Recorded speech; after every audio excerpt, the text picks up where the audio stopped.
Hello बच्चों, कैसे हो आप सब। स्वागत है आप सबका आपके अपने यूट्यूब चैनल फिजिक्स में सॉल्यूशन में। बच्चों, आज हम करेंगे प्लेन मिरर के द्वारा इमेजेस बनती कैसे हैं वो सीखेंगे। आज हम भी इमेज बनती कैसे है प्लेन मिरर में। डेट्स मीन जब हम शीशे में हमारा फेस देखते हैं तो हमें कैसे हमारे फेस की इमेज दिखाई देती है, किस तरीके से वो दिखाई देती है, उसी के बारे में बच्चों आज हम पढ़ेंगे। तो बच्चों, आज का हमारा टॉपिक स्टार्ट करने से पहले हमारे वीडियो के लिए लाइक कर दीजिए और शेयर कीजिए। चलिए स्टार्ट करते हैं हमारा आज का topic, formation of image in a plane mirror. हमें पता है भी जो ऑब्जेक्ट्स होते हैं वो दो टाइप के होते हैं। एक होता है बच्चों पॉइंट ऑब्जेक्ट, क्या होता है पॉइंट ऑब्जेक्ट, और एक होता है एक्सटेंडेड ऑब्जेक्ट। क्या होता है एक्सटेंडेड ऑब्जेक्ट। हम दोनों ऑब्जेक्ट्स के द्वारा कैसे इमेज बनती है वो बच्चों आज सीखेंगे। अब मान लीजिए पहले हम कर रहे हैं पॉइंट ऑब्जेक्ट के द्वारा कैसे इमेज बनेगी।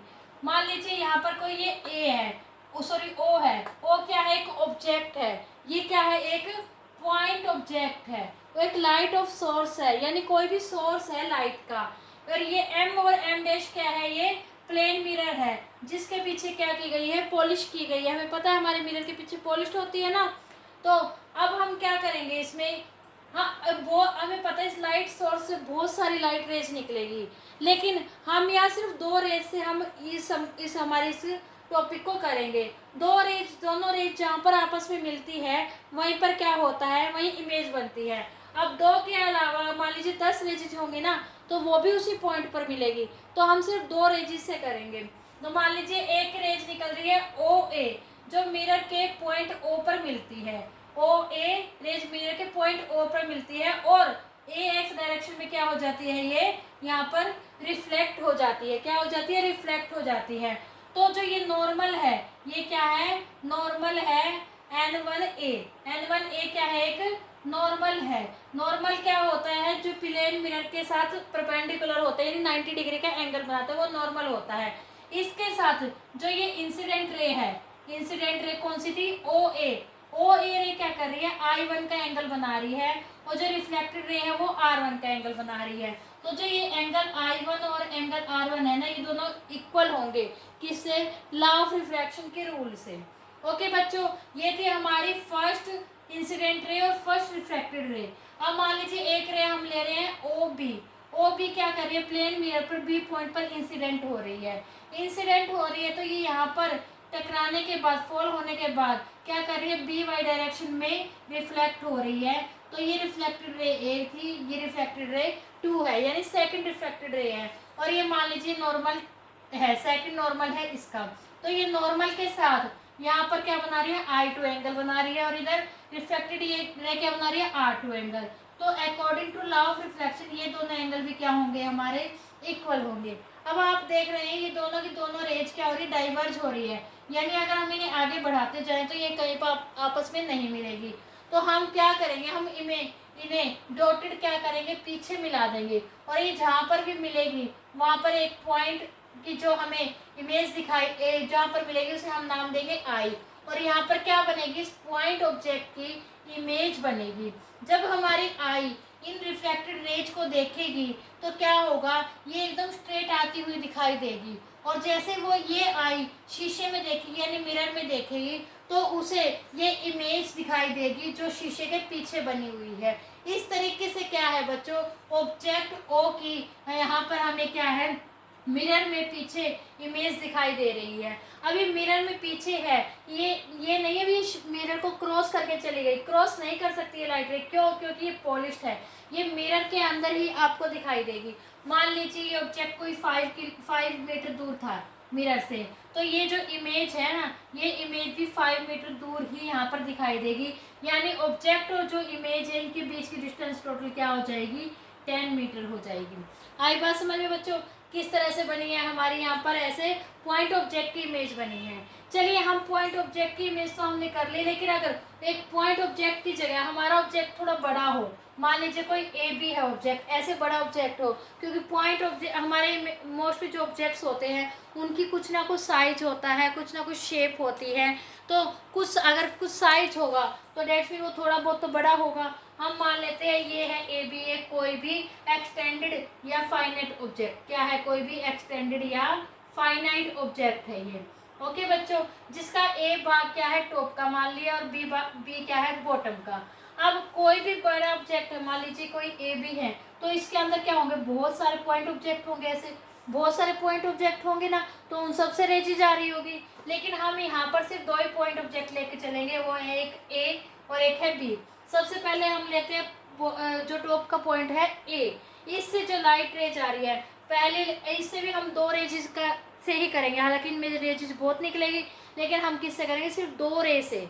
ओके, अब पहली रे हम लेते हैं ए सी, जो प्लेन मिरर पर परपेंडिकुलर क्या हो रही है? इंसिडेंट हो रही है यहाँ पर। अगर ये परपेंडिकुलर इंसिडेंट हो रही है ना, तो वो एज इट इज ही वापस हो जाएगी, रिफ्लेक्टेड बैक हो जाएगी। यानी जो ए सी है ये हमारे यहाँ से क्या हो रही थी? इंसिडेंट हो रही थी फर्स्ट रे, तो यहीं से ये क्या हो गई? यहाँ से ये रिफ्लेक्टेड हो गई। ओके बच्चों, अब सेकंड रे जो ए पॉइंट सर ये आई है, हम इसको ए से कर रहे हैं ना। अभी सिर्फ टॉप पॉइंट को हमने पॉइंट सोर्स माना है ना, एक को हम बहुत सारे पॉइंट सोर्स मान के कर रहे हैं। तो ए से ही जो दूसरी रे आ रही है, वो मान लीजिए आ रही है ए डी, जो प्लेन मिरर पर डी पर इंसिडेंट हुई है। तो यहाँ पर क्या है? हमने N1 नॉर्मल ड्रॉ किया है। तो जो ये इंसिडेंट रे है, ये वाली जो इंसिडेंट रे है, ये नॉर्मल के साथ कैसा एंगल बना रही है? I1 एंगल बना रही है। और जो ये रिफ्लेक्टेड हुई है, वो क्या है? DE। ये क्या है? हमारी रिफ्लेक्टेड रे। जो ये DE रिफ्लेक्टेड हुई है रे, ये क्या बना रही है? ये बना रही है R1 angle. According to law of reflection ये दोनों एंगल हमारे इक्वल होंगे। आप देख सकते हैं, एक रे ये थी रिफ्लेक्टेड और एक की रे ये थी। ये दोनों रेज आपस में कहीं पर भी नहीं मिल रही, ये डाइवर्ज है। यहाँ पर भी इनमें क्या हो रहा है? डाइवर्जन हो रहा है। तो हम इन्हें क्या करेंगे? जैसे हमने इसमें किया था, ऐसे डॉटेड हम इन्हें बढ़ाकर पीछे मिला देंगे। तो ये कहाँ पर मिलेगी? एक पॉइंट ए डैश पर मिलेगी। ओके बच्चों, यानी जैसे आपको यहाँ पर ओ की आई इमेज मिली थी, ऐसे यहाँ पर ए की क्या मिल गई? आपको ए डैश एक पॉइंट इमेज मिल गई है। चलिए बच्चों, अब हम सेकंड पॉइंट से कर लेते हैं। हमने सेकंड पॉइंट हमने भी लिया है, हालांकि इनके बीच में बहुत सारे पॉइंट है, लेकिन हम एक टॉप के और बॉटम के पॉइंट से ही करेंगे। अब ऐसे बी से एक रे जा रही है रिफ्लेक्टेड इंसिडेंट रे, वो क्या है? वो नॉर्मली परपेंडिकुलर इंसिडेंट हुई है एट पॉइंट एफ पर एम डैश एक मिरर के ऊपर, जो पॉलिश्ड है ऑलरेडी। तो जैसे ही इंसिडेंट हुई, जो कि परपेंडिकुलर इंसिडेंट है, तो ये एज इट इज क्या हो जाएगी? रिफ्लेक्टेड बैक हो जाएगी। यहाँ से क्या हो जाएगी? Reflected back. और सिमिलरली जैसे हमने इस केस में किया था, भी एक रेज ऐसे आ रही है, एक रेज आ रही है जो जी पॉइंट पर इंसिडेंट हो रही है, तो वो नॉर्मल के साथ N2 नॉर्मल के साथ क्या बना रही है? I2 एंगल बना रही है। और जो रिफ्लेक्टेड रे GH है, वो क्या एंगल बना रही है? वो R2 बना रही है। According to law of reflection ये दोनों के दोनों एंगल क्या होंगे? हमारे इक्वल होंगे। तो आप देख सकते हैं, बी पॉइंट से एक तो रिफ्लेक्टेड रे ये मिली है हमें, एक ये रे मिली है। ये दोनों रे में भी क्या हो रहा है? डाइवर्जन हो रहा है, डाइवर्ज हो रही है। तो ये रेज भी आपस में यहाँ पर कहीं नहीं मिलेगी, तो हम इन्हें भी पीछे क्या करेंगे? डॉटेड बढ़ा देंगे, तो ये पॉइंट बी डैश पर मिलेंगे। तो इस तरह से हमें क्या है? बी पॉइंट की भी हमें पॉइंट इमेज बी डैश मिल गई है। ऐसे ही अगर हम कोई पॉइंट यहाँ पर लेते हैं, तो उसकी इमेज आपको यहाँ मिल जाएगी। अगर यहाँ पर लेते हैं, तो उसकी इमेज आपको यहाँ पर मिलेगी। सिमिलरली हम दो दो रेज से करेंगे। तो हम अब इनकी पूरी जो ये इतना बड़ा ऑब्जेक्ट था, ए भी था, एक एक्सटेंडेड ऑब्जेक्ट था, इसकी पूरी इमेज लेने के लिए हम क्या करेंगे? जितने भी ये पॉइंट्स हैं उनको आपस में मिला देंगे, यानी ए डैश और बी डैश को आपस में मिला देंगे। तो जो हमें ए डैश और बी डैश मिलाने से जो यहाँ पर एक इमेज दिखाई दे रही है, वो क्या होगी? आपकी ए और बी की इमेज है। क्या है? ए बी जो एक एक्सटेंडेड ऑब्जेक्ट था, एक बड़ा ऑब्जेक्ट था, उसकी आपको इमेज क्या मिली? ए डैश बी डैश मिली है। लेकिन बच्चों, इससे आपको कुछ और बातें सीखने को मिली है। क्या बातें सीखने को मिली हैं? आप देख सकते हैं, जो आपको ये इमेज मिली है ना, वो कैसी मिली है? सीधी मिली है। कैसी मिली है? सीधी मिली है। आप लोग जब शीशे में फेस देखते हो अपना, क्या आपको उल्टा दिखाई देता? नहीं ना, आपको सीधा ही दिखाई देता है, सीधी मिली है। और जितनी बड़ा ऑब्जेक्ट था, इतनी ही बड़ी आपको इमेज मिली है। ओके बच्चों, आ गया समझ में? अब हमने यहाँ पर एक पॉइंट ऑब्जेक्ट से किया था, तो हमें पॉइंट इमेज मिली, यानी जितना बड़ा ऑब्जेक्ट लिया था उतनी ही बड़ी यहाँ पर हमें इमेज मिली थी। अब यहाँ पर इतना बड़ा ऑब्जेक्ट लिया तो इतनी ही बड़ी इमेज ली।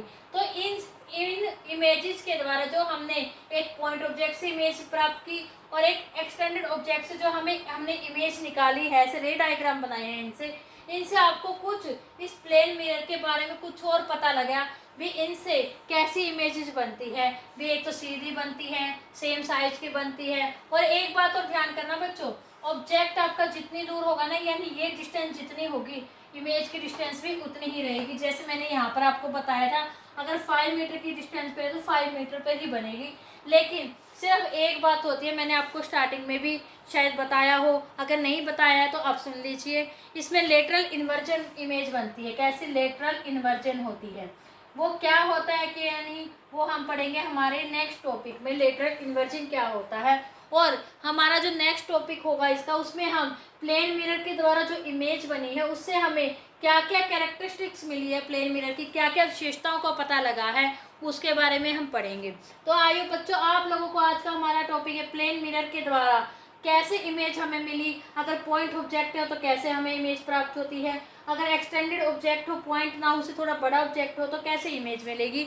बहुत अच्छे से समझ में आ गया होगा। अगर फिर भी आप लोगों को कोई डाउट है तो आप कमेंट सेक्शन में कमेंट करके पूछ सकते हैं। और अगर आपको आज का हमारा ये topic formation of image by a plane mirror बहुत अच्छे से समझ में आ गया है, तो हमारी वीडियो को लाइक ज़रूर करना बच्चों, और शेयर भी करते रहना। और अगर आपको हमारी ऐसे वीडियो और आगे भी चाहते भी आपको ऐसी वीडियो और मिलती रहे, उसके नोटिफिकेशन आपको मिलते रहे, तो हमारे चैनल को सब्सक्राइब कीजिए और बेल आइकन ज़रूर दबाइए। तब तक के लिए बच्चों goodbye and take care. Thank you so much बच्चों।